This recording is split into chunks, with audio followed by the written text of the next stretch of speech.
శ్రీ గురుజాడ అప్పారావు గారు ఒక మాట అన్నారు. దేశమంటే మట్టి కాదోయ్, దేశమంటే మనుషులోయ్. మారుతున్న ప్రపంచంలో జనాభా అనేది భారం కాదు, ఒక గొప్ప శక్తి. అయితే ఆ శక్తిని సరిగ్గా నిర్వహించకపోతే అది భవిష్యత్తుకు సవాలుగా మారే ప్రమాదం ఉంది. అందుకే ఆంధ్రప్రదేశ్ ప్రభుత్వం జనాభా నిర్వహణపై ఒక కీలకమైన ముందడుగు వేసింది.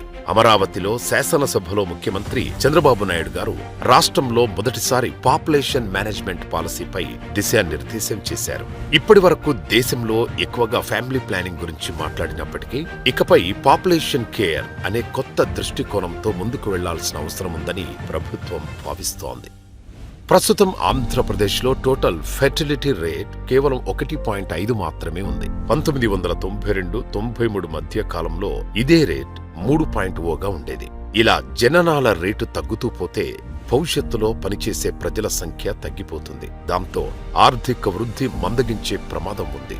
2023 గణాంకాల ప్రకారం రాష్ట్రంలో ఏటా కేవలం 6.70 లక్షల జననాలు మాత్రమే నమోదవుతున్నాయి. ఇలా కొనసాగితే 2047 నాటికి రాష్ట్ర జనాభాలో 23% మంది వృద్ధులే ఉంటారు అనే అంచనాలు ఉన్నాయి. ఈ పరిస్థితిని దృష్టిలో పెట్టుకుని ప్రభుత్వం పాపులేషన్ మేనేజ్మెంట్ కోసం 5 ముఖ్యమైన పిల్లర్స్ ని ప్రతిపాదించింది.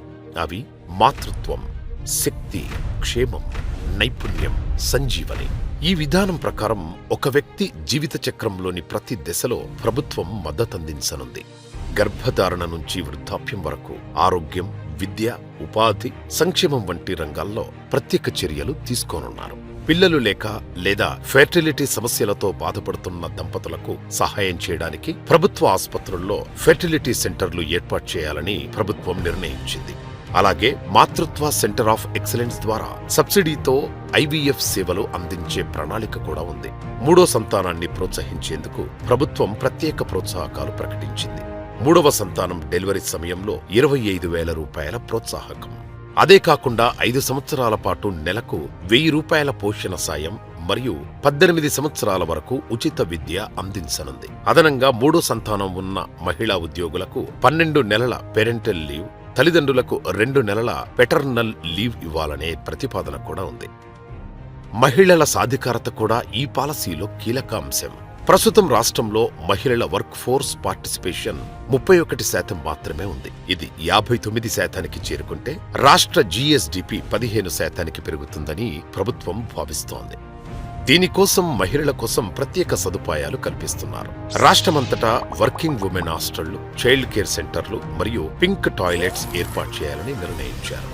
మహిళల భద్రత కోసం షీ క్యాప్స్ కూడా అందుబాటులోకి తీసుకురానున్నారు. అలాగే వృద్ధుల కోసం సంరక్షణ కూడా ఈ పాలసీలో ఒక ముఖ్య భాగం.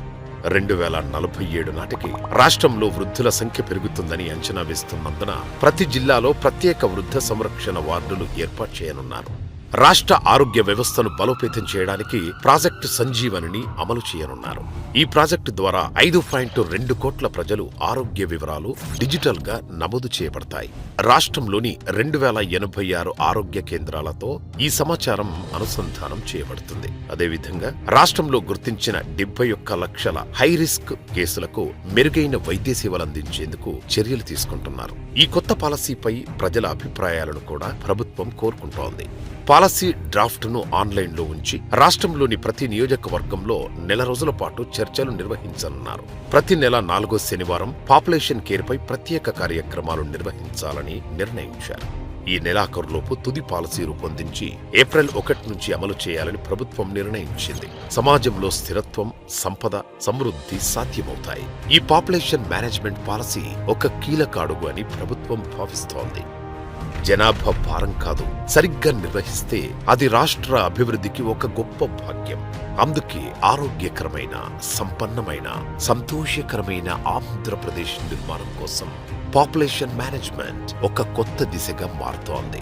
ఇప్పుడు ప్రజలు చొరవ చూపి ఈ పాపులేషన్ మేనేజ్మెంట్ అంశంలో ఆంధ్రప్రదేశ్ ప్రభుత్వంతో కలిసి పనిచేయకపోతే దేశమంటే మనుషులే లేని మట్టిగా మిగిలిపోయే ప్రమాదం ఉంది.